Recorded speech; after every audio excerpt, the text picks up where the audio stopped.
I have a one-night stand relationship with hotels. One time, amazing. I don't repeat. I am on my 250th in Manhattan, 250, and I do this across the globe. And I'm desperate to find something innovative. Have you seen anything innovative? Are we overthinking innovation? Like, I don't want someone to take the bed and put it on the ceiling because that would be stupid, right? But there's got to be some innovation.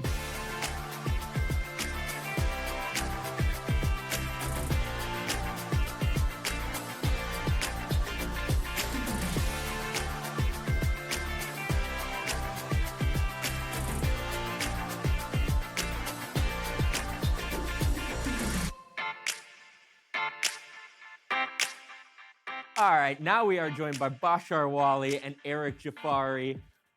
We're throwing the note cards out. Bashar's hosting. I'm taking the seat. I got it. Take it away. I got it. Eric, how are you, man? I'm great. Okay, let's get right into it. I love it. You and I haven't, have we ever done an interview, by the way? No. This is our first time. First time together. Man, I'm terrified. This is good. This is going to be good. I am sick and tired of our industry who claims innovation. I am desperate for innovation. You know my neurotic thing. I never stay in any hotel more. I have a one-night stand relationship with hotels. One time, amazing. I don't repeat. I am on my 250th in Manhattan, 250, and I do this across the globe. And I am desperate to find something innovative. Have you seen anything innovative? Are we overthinking innovation? Like, I don't want someone to take the bed and put it on the ceiling because that would be stupid, right? But there's got to be some innovation. I think our industry is at two moments of innovation only. The invention of the internet, the entire world changed, and then Airbnb. But since then, have we done truly anything innovative? Listen, I think this is a really good question. The question, what you're asking is the depth of innovation. Okay. Is it incremental, so much so that you don't even notice? Okay. Or could there be, and is there likely to be a big jump? Like a disruptor, and I hate that word, disruptive, whatever that means. Yeah, and I think a lot of the dialogue today has been around AI. I mean, especially here in San Francisco, every person you speak to, the question for you and I is how does AI actually disrupt hospitality? And I don't have an answer to that yet. Okay. The one thing I would say is this: my perception as to what was the last disruptive thing was when Ian and Steve took Studio 54 and incorporated that within the fabric of an ugly building in the middle of a bad part of New York. The invention of lifestyle, Exactly. So hotels more than a commodity. Yeah, so that was 1984. Okay. What have we seen since? Not yet. So here's my comment to you. I'd say it's twofold, right? Everything kind of spurred as a result of that. And so most of the innovation, incremental innovation, post-1984, revolved around looking at what restaurateurs and cocktail bar guys and nightclub people were doing and slowly incorporating that into the lifestyle hotel movement. Okay. That's where we... Now, today, am I looking at restaurateurs and cocktail bar guys to decide and define where we're going? The answer is no. Hell no. What I'm What are you currently looking at? is I'm actually looking at the wellness space. Interesting. And there are a few concepts that have just kind of popped up in Toronto, in New York, in LA, that have taken like the premise of wellness and redefined it a bit. So I mean, think about wellness, right? Well, wellness used to be, and I think I talked about this earlier, it used to be this very indulgent thing. Sure. You're sitting by a pool. Canyon Ranch, blah, blah, blah, Amangiri, whatever. Yeah, and so it's as Martin from Future Labs says, horizontal. I'm doing nothing. I'm not being bothered. It's solo. It really is set aside for the ultra affluent. But is this a moment in time? Is this the flavor du jour? Is this what everybody's hanging their hat on? Fundamentally, I'm an urban business traveler, right? I love urban. I'm probably not going to engage or indulge in the wellness. Maybe I'm the wrong demographic for it. But when I think about innovation, like for example, to me, innovation is something that's not across the spectrum of offering. And I sort of say, and I'm going to pick on my friends at Hyatt, Captioned by Hyatt has a tattoo artist in the lobby. It's dead. It's fucking dead. Cool is God, dead. I can't believe And you when just went there. when Curbed comes out with here's how to do a boutique hotel, lifestyle hotel, 1 to 100, by definition, if there's a guide on how to be cool, that's the very definition of uncool now. So how do we as the cool hoteliers, I describe hoteliers as the merchants of cool. Like our job is to, when you come into our hotel, we want you to hear that new song that you've never heard of. We want you to have this drink you've never had, see a piece of art you've never had. And when all of that has been commoditized, here's my dilemma. Hotels once upon a time were inspirational and aspirational. They were inspirational because they had all this cool shit that you didn't have at your house. Well, now your house has much better shit than any hotel, art and mattress and TV and Wi-Fi and streaming and all the things. And they were aspirational because you got treated a certain way. You got to order room service in bed. And all those things have been democratized because I could Postmate the best room service to my bedroom at home. So how can hotels regain their positions as bastions of inspiration and aspiration? This is so good. Okay, that's the question that I'm struggling with. And I think I have my own answer, but I want to hear yours. So the first answer is, do I think any hotel has implemented innovation in wellness? The answer is no. And I'm gonna explain why. Tell me. So if you think about the hotel industry, they're all creating these super high-end luxury sedate experiences. And yet who are the people that care about wellness the most? The Gen Z consumer. Now you ask them, Gen Z, millennial, what we call this millennial, how they define wellness. Younger millennials, older Gen Z. Yes. That's that group, because they're the affluent ones who have the access to the money to do those things. And they're the ones who are going to drive the change. Yeah. So how do they define wellness? Okay. It's literally the opposite of horizontal, it's vertical. Okay. So that's what Martin called it. So it's communal, it's tribal, it's loud, it's high intensity, it's... Induced with mushrooms. Huh? I mean, induced with some mushrooms.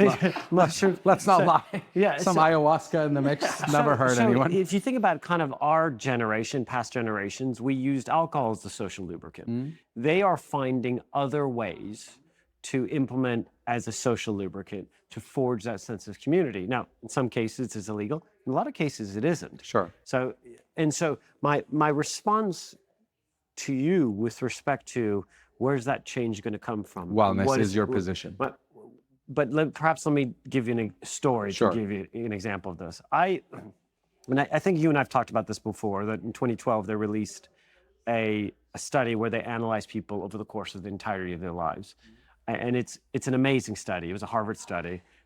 And at the very end of the study, there's something where it says the quality of one's life is defined by the quality of their relationships. Now, in a world where we have been all accustomed to using alcohol as a social lubricant, what does that say for our relationships if we're not using alcohol? They're non-existent. Okay, so that's what I thought. Okay. And then last year, and I've spent so much time thinking about this because you've got the emergence of this non-alcohol movement. They're like, oh yeah, you drink it, you feel buzzy. I've never felt anything that makes me feel remotely buzzy. So what happens? Okay, so I was in New York at the time with my sister, my family, and at the end of the week of spending time with my family and my parents, I needed a night Ready. out. Families like fish, they all stink after a while. So I look at my sister, I was like, I desperately need a night out. Me out of here. She's like, I got you covered. I was like, great. So where are you taking me? Vegas, Miami, Tulum, what are we doing? And she's like, don't worry, I got it covered. So I show up at the airport, where are we going? We're going to Toronto. I was like, what? Toronto, eh? Yeah. So I show up in Toronto and she gives me this itinerary and I'm looking through it. And the first thing I go to is, what are we doing tonight? The rest of it is irrelevant. Sure. One step at a time. Okay, so exactly. And it says 9 p.m., it says other ship. I'm like, okay. Other ship. Yeah, so I was like, what is this? So I'm thinking, is it a nightclub? Is it and I look and it's like a wellness place. And I look over at my sister and I'm like, fuck is this? What are you thinking? You can delete this part. No deletion. No. He said, what the fuck to do that? And my sister was like, don't worry about it. It's going to be great. I was like, no, I am worrying about it. So against her will, I walked over to other ship around 2 p.m. I was like, listen. At 2 p.m.? Yeah, at 2 p.m. I was like, listen, my sister booked the 9 p.m. slot. I was wondering if we can come to an earlier slot. The person starts laughing. They're like, you're joking, right? I was like, no, why? They're like, we were fully booked a month ago. I'm like, okay. And I start asking questions in my head. I'm like, how many sessions do you have? They're like, oh, we got 10 sessions a day. You're crunching the numbers. Yes, exactly. How many people per session? Like 4 or 5? No, there's around 50. Okay. How much Per session? He's like $50 a session. And it's 7 days a week? Yes. And then I was like, okay, I've got to see this. And then the next question I ask is, I do have to see this. My business mind, I put my business hat off, I put it on the floor, I then took back my hedonistic hat. I was like, can I go out and get drunk prior to coming to this? We wouldn't recommend it. what about doing other stuff? Because shrooms are legal in Sure, Canada. and I never do anything The illegal. Democratic People's Republic of Canada. And they're like, listen, you can, but it'll feel redundant. Sure. Oh, okay. Okay, so I leave. I come back at at 9 p.m. I'm with 4 of my friends, and I walk in there, and there's a kind of communal changing room, which the lights are low, and they've got this amazing speaker system, and it feels like I'm in Mykonos or Ibiza, not Toronto. I'm like, okay, this is kind of weird. And then I'm about to take off my clothes to get into my swimsuits where everyone is in there, but then I look around and I notice everyone is ripped. I mean, properly ripped. And I'm like, And topless or just no, shorts? not topless. Damn it. Unfortunately, unfortunately. Damn Canada. The guys were topless. Okay, good. At least somebody was. And I'm like, I'm oh. always looking for a cheap Ferrari nowadays. Whatever. So I was like, okay, this is quite intimidating. I should have gone to the gym prior. I then told my sister, you should have warned me. I didn't know there was gonna be so many beautiful people Sure. here. And she looks at me, she goes, listen, as a heads up, it's 2 hours. I'm like, oh. Oh, God. And I was like, listen, Sheba, and she's like, listen, I know you. If after an hour you want to leave, we will leave. I was like, thank God. So I go in there, music's picking up, and then there's this beautiful communal area where everyone's hanging out, and there's these 2 beautiful people. And it doesn't feel wooey. No. Okay. Not yet. Okay. Not yet. So these people are like, listen, you come for social hour. We're going to do a little bit of breath work for those of you who want to do it, and then we're going to go into the sauna. They're like, oh, cool. So it's a sauna place. All right. So we do some breath work, and we go into the sauna. And the sauna's got this incredible speaker system, and the lighting's really low. So you have to remember, saunas in Germany or in Europe Are very utilitarian. utilitarian, Yeah. and it's not the most aesthetically Pleasing. crowd. It's not designed. So everyone's sitting there naked. Yeah. Just you're not allowed to move. And the moment you say something, someone screams at you in German. Now, Yeah. for some people, that turns them on. Me, I'm not one of those people. Touche. It would not turn me on, not even on mushrooms. So we're sitting there, and everyone's talking, and everyone's bantering, and I'm like, oh, this is kind of weird. It's got a nightclub style setting, but a lot more beautiful and a lot more curated. Then all of a sudden, after 15 minutes of being in the sauna, someone comes out and goes, all right, time for the cold plunge. 8 people at a time. So we're all being escorted to the cold plunge, and my first response was, I'm not doing this. I didn't sign up for this. But then I see all the other beautiful people going, and the peer pressure sets in. And I'm like, I am doing this. Yeah. So all of a sudden, we go into the cold plunge. It's about 0 degrees or 30 degrees Fahrenheit, Yeah. ice, Sure. and it's dim, and you're there with 7 other beautiful people. So the pressure's on, and you're there for 2 minutes. And I'm doing Sucking it in. solely, yeah, exactly. The whole time I was sucking it in. So, and then the moment I get out of the cold plunge, Had you done it before? no. Okay. That's when The lights went on. yeah, and I'll tell you why. All of a sudden, I had this endorphin high that felt like Good. a line of coke. Sure. Not that I've ever done it before. No. You're told. Yes, exactly. And then I realized, oh, so this is what they're using as the social lubricant. That's their high. That is there. And so at that moment in time, my sister timed it perfect. She goes, okay, we can go to the nightclub now. And I was like, I don't want to ruin my high. I've got 50 other people here, all 10 times better looking than any nightclub. Everyone's super friendly. And here's the reason why. Here's the rub. When you go to somewhere like Mykonos or Ibiza, there's a barrier to entry. Sometimes it's cost. Sometimes it's part of being part of the cool kids. The way you look. And here, you don't go there unless you're working out a lot and you have that courage to be within that crowd. Once you're there, everyone's like, oh, and you're partaking some form of biohacking activity. So you're already part of this tribal group of people where they are like, oh, you're one of us. And so you automatically belong. You automatically by belong. showing up. Exactly. Where in Ibiza, you don't belong, no matter how hard you try. But You belong for an hour. It depends. It depends on the amount of things that you take, and then you belong. Sure. It's interesting. I've trademarked the term longing for belonging in hospitality. Have you really? Yeah, because I think fundamentally what you're describing, and I know you've talked about Maslow's earlier, and I strongly believe in Maslow's hierarchy of need. But I sort of say, look, we are tribal animals. We need each other to survive. I could not run off into the forest because I'd be eaten by a saber-toothed tiger. I needed to be with my community. And when you talk about generation, like I think about my kids who are off to college, they will likely never come back home again. So the family structure is breaking apart because of the nature of this global mobile world. We don't belong to churches anymore or any religion because it's a shit show. We don't belong to political parties. It's a shit show. So how do you find your tribe? And I ascribe this, the proliferation of private clubs, as sort of the new way you now belong, because we all want to belong. So what you're describing to me feels like, okay, I've found my people, I've found my tribe, even if it's for a moment, even if it's for 3 hours or one overnight in a hotel. How do we capitalize on that though? How do you convey that? Like what you said exactly, no one can describe this experience for you because all you're here is woo woo and bullshit. I'm not into it. Yes. But then you show up, And you're I like, was the holy biggest shit, skeptic. I'm a convert.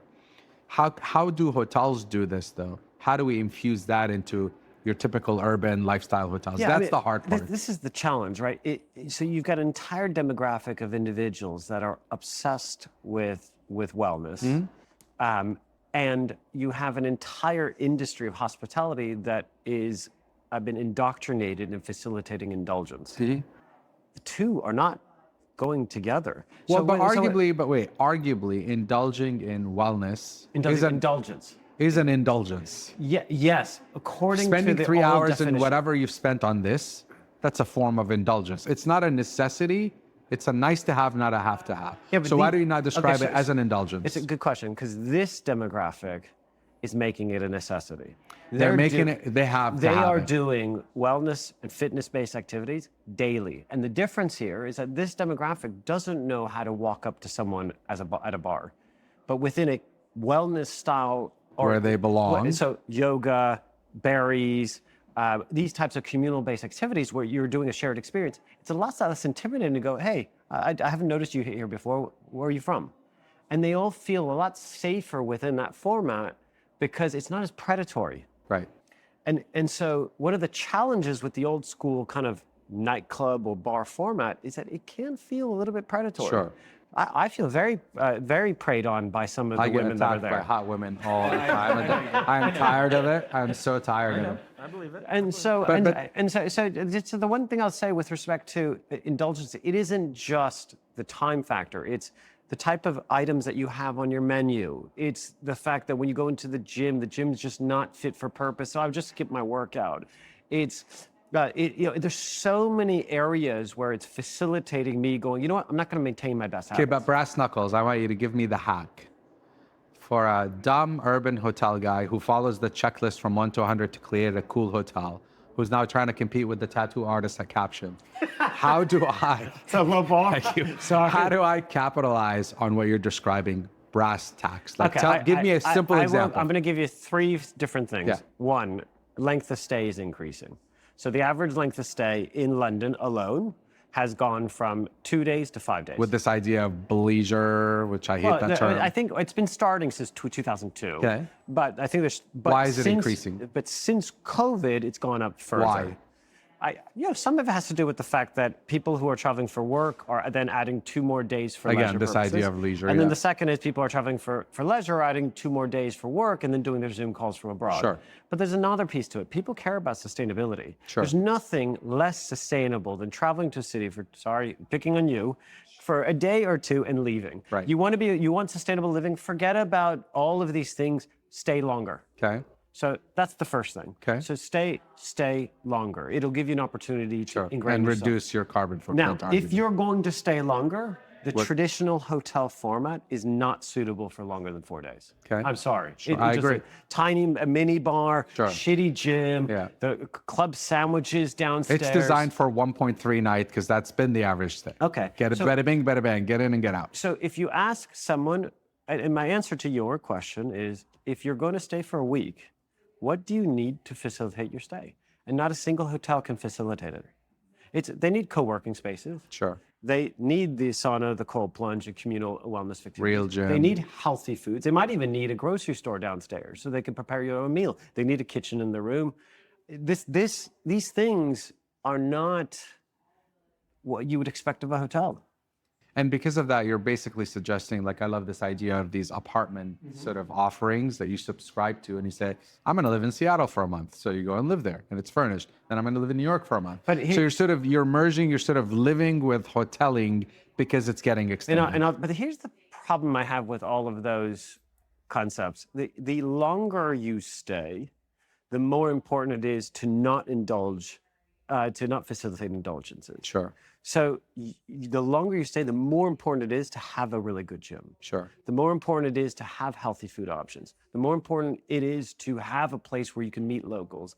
The more important it is to have a co-working downstairs. So you need this is the irony behind all this. In a world where we've got loads of Airbnb options, Right. none of them are putting those features within their. And so there's this assumption that, oh, if I want to enable a long-term stay, I am not allowed to have the things that you and I expect to see in hotels. Right. I interviewed Sean McPherson recently. He's my hotel hero in New York, the Bowery, the Chelsea, Bowery's etc. probably one of my favorite like hotels I on the love planet. all those hotels, and he's a genius. It's hard for me to not continue staying at the Bowery, by the way. I know. So I say to him, he says, look, and it was really well put the way he described it. He says, I don't go to the coffee shop to spend $15 on a latte that I can press a button at home for 25 cents and get. I don't go to a restaurant because I need to eat to survive. And I don't go to a hotel because I need a room and a shower. Those are all places where we go for a respite in our day, to get away from our lives and pretend we're sort of in a magical world where all the problems go away. And if you look at what you're talking about, this idea of escaping reality and doing something indulgent, for the lack of a better term, that's more about centering you in a way, is what we're talking about here. We're not talking about traditional wellness as the Gen Z and the Gen X and millennials would think of, to your earlier point, Canyon Ranch and all of that. And I know there's been a lot of movement towards this idea of longevity. People are spending millions of dollars on it as individuals to try to live longer, healthier. What you're talking about is far more accessible for hoteliers that might be listening to this, that they can, in their own small ways, start to implement those so that it could become the norm. And I totally agree with you. This idea of we're staying longer, we demand more, we want it to be all central. I don't want to run around to accomplish my day.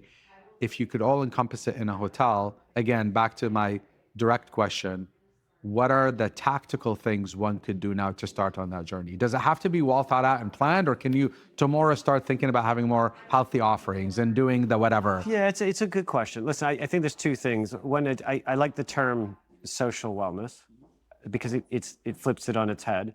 But then there's another piece to this, and I think the answer to your question is the following. When the lifestyle hotel movement started in 1984, back then, you could go to a liquor store to buy alcohol. But Ian and Steve revealed the fact that people, for that same bottle of alcohol that you could pay £10 for at the liquor store, you'd pay $1,000 for within the right setting. Sure. And I think the same applies here. And here's what I mean by this. If you ask a couple of my friends who are into fitness, when they come to London, what they're most frustrated with, they're like, I don't go to the gym to work out. I can go to any gym. I go to the gym to meet people. It's the new nightclub. See and be seen. And they're like, I can't believe that there isn't a single hotel in London where I can go and find a scene. A la Equinox in New York. Well, Does that hit it? it's a good question. As a foreigner, do I feel welcome at an Equinox? The answer is no. Yeah. And It's so, not and meant for community. no. And so and here's the other piece. Equinox is a fitness brand that's Sure. decided to open Do a hotels. hotel. Yeah, fair. That's not. I'm trying to think if I've seen anything in my travels that See, hits isn't it. that It doesn't crazy? exist. And so my friend was, I'd like to walk into a hotel, and then the reason for why I'm staying at the hotel is because I know there's beautiful local people hanging out at the gym below, and those people I'm going to bump into in the And bar that's a upstairs. real gym. It's right? a real Yeah, gym yeah, with not an afterthought. exactly, and that's where the locals hang out. That's where the locals are working out. So again, it seems like you're repeating everything we've been parroting for the last 20 years, local and crafted and curated and authentic and all that nonsense, but you're infusing it with the element of the new definition of wellness. It's no more about the bar or about the scene or the private club. It really is about how do you infuse wellness through all those offerings. Still maintain that line of thinking that I want to go to a hotel and feel like I'm in that city, meet people from that city, but you're doing it with the angle of wellness. So I'm putting words in your mouth. Your answer to my first question about innovation is we have an opportunity to innovate and disrupt, to accommodate the desires of this generation and the next generation through the lens of wellness. Is that a fair assessment? Yes, and I think there's a number of, I think going back to the previous topic, which is this premise of aspiration, what is it that hotel can deliver that I can't get at home? Sure. Is it IV drips? Is it there's so much new tech that's coming out that's really exciting. If I can go there and as part of my stay, tap into maybe one or two of those things on a daily basis that I wouldn't be able to do at home, some of it could be longevity based, some of it could be vitality based. But those things enabled me to, leave that place feeling less exhausted, more vitalized. I forged new friendships.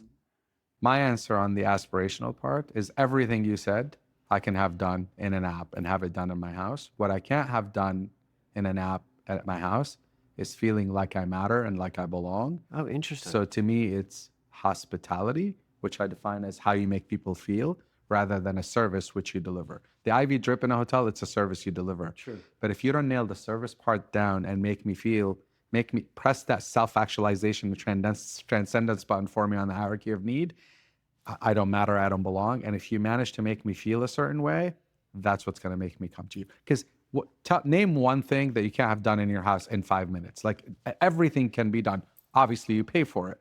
So, but if you do it at home, it seems transactional. If you do it in a context of a place where someone makes you feel welcomed, like you talked about this thing in Toronto where people sort of received you and there was a protocol around it and ceremony around it, I feel like that's the one part that we can't democratize yet, this idea of service and how you feel. Well, in community. Well, that's what ultimately you belong, right? That's why I trademarked this idea of longing for belonging. Welcome here. You now belong. We got you, right?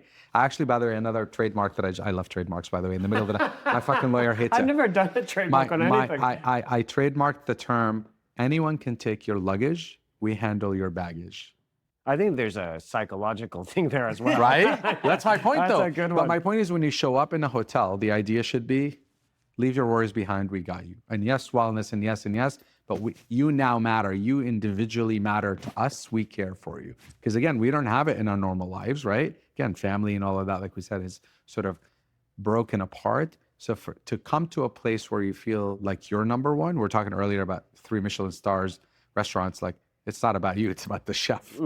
But when I come to a hotel, I want to feel like it's all about me and get all those things they're talking about. But I think fundamentally, it's this idea of community and culture, because that's what we're trying to build. Yeah, community that's a good and point. culture. It is a good point. I struggle, to be candid, I struggle with the word wellness and fitness because it conjures up so many preconceived emotional anchors. Sure. And so at some point, you and I will have to, I might go to Bashar and ask him to come up with a trademark term for that. There you go. That defines it, because the reality is what we're actually talking about is something completely different. Completely agree. And it's new to us.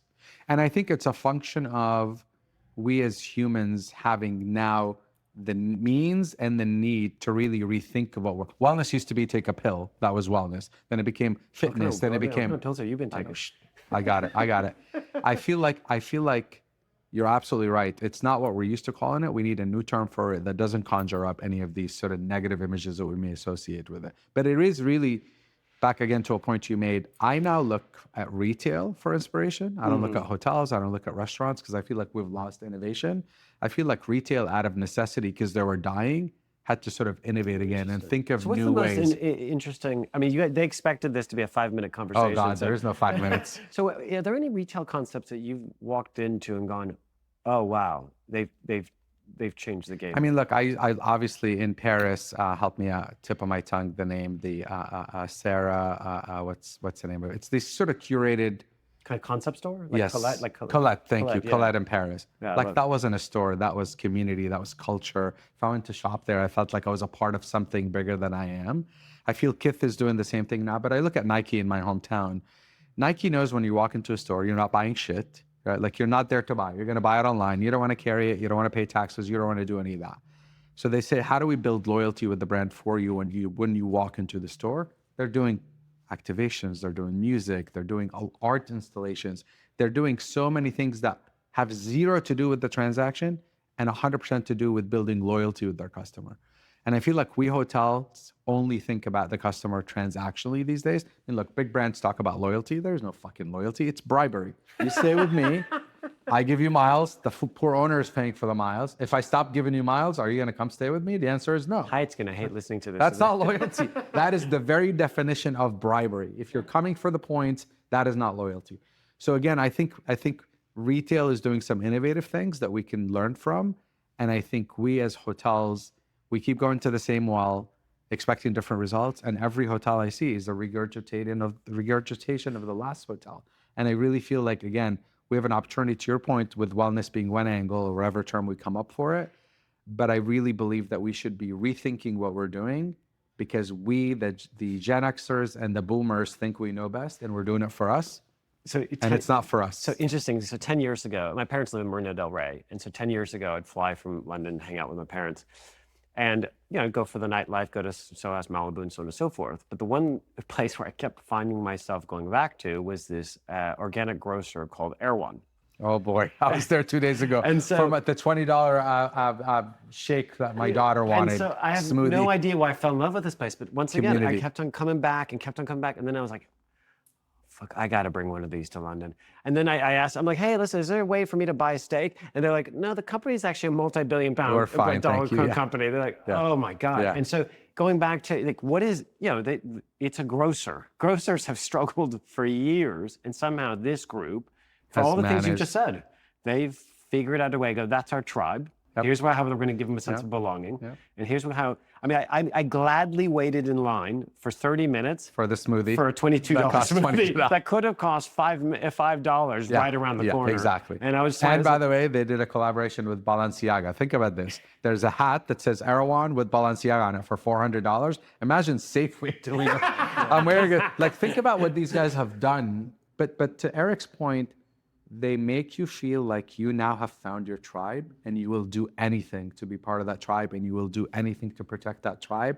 And to your point, like, I walk in there, you look at people, and there's this sort of automatic icebreaker. We belong. We all know about Erewhon. We're part of that community. It's brainwashing, essentially. I mean, look at Goop. When I talk about retail, Goop, Gwyneth Paltrow's thing, is the most genius thing ever. Goop sells literally rotisserie chicken and vaginal eggs. Not at the same time, I hope. No. But literally, that is what they sell. You know why? Because people say, I don't give a shit what they sell. I belong to this tribe. They could sell me dog shit for $100. I'll buy Apple. On the condition it's organic. And Exactly. Grass fed. Apple is a tribe. Apple could sell toilet paper tomorrow. We'll buy it. And people don't like the word cult, but these are, at the end of the day, they are cults. And the people at the top of those places are cult leaders. And cult is not a bad word. It is part of culture. So if we think of hotels, brands, to your point earlier, Andre Balaz, that's a cult. Like, we all drank the Kool-Aid from Andre Balaz and Ian Strager and whatever they did, we went to. So I think we've missed that opportunity, because a lot of brands now get so diluted that it doesn't mean anything. And there's no person. Liz Lambert, Chip Conley, every brand I admire has had a human at the top, because I feel like I'm doing business with a person, not a big black hole. So I guess this is part, and you and I probably do think so, like, as it relates to this topic. 15 years ago, when I decided to start going down this rabbit hole, at that point in time, there was such a dearth of hotels that had design and good food and a cool bar, that if you did those three things well, you were really, people would go out of the way to go come to that to you, hotel. 100%. 15 years later, It's the price of admission. it's literally table stakes, and it's so it's now you can't tell the difference between the different lifestyle hotels, and that really spooked me 12 to 24 months ago, because then at that point in time I was like, okay, wait a minute, if design and Branding, and food, music, booze, music, scent, lighting, doesn't differentiate you, tattoo artist in the lobby. then what does? And that was part of the second rabbit hole that I started going down and going, okay, what is it that this next generation of consumer is looking for that isn't having their needs met? And with that, we're going to hand it back to you, boss. The Bashar and Eric takeover. Thank you guys for stopping Thank by. you. That was an awesome conversation. Thank you. You made it to the end of The Modern Hotelier. Thanks for listening. The Modern Hotelier is produced by Make More Media. Make sure to like and subscribe if you're listening on YouTube, or subscribe wherever you get your podcasts. If you know a guest or sponsor that would be a good fit, feel free to email us at hello@themodernhotelier.com. If you'd like to get some Modern Hotelier merch, click the merch button on modernhotelier.com or click the link below. Thanks and have a great day.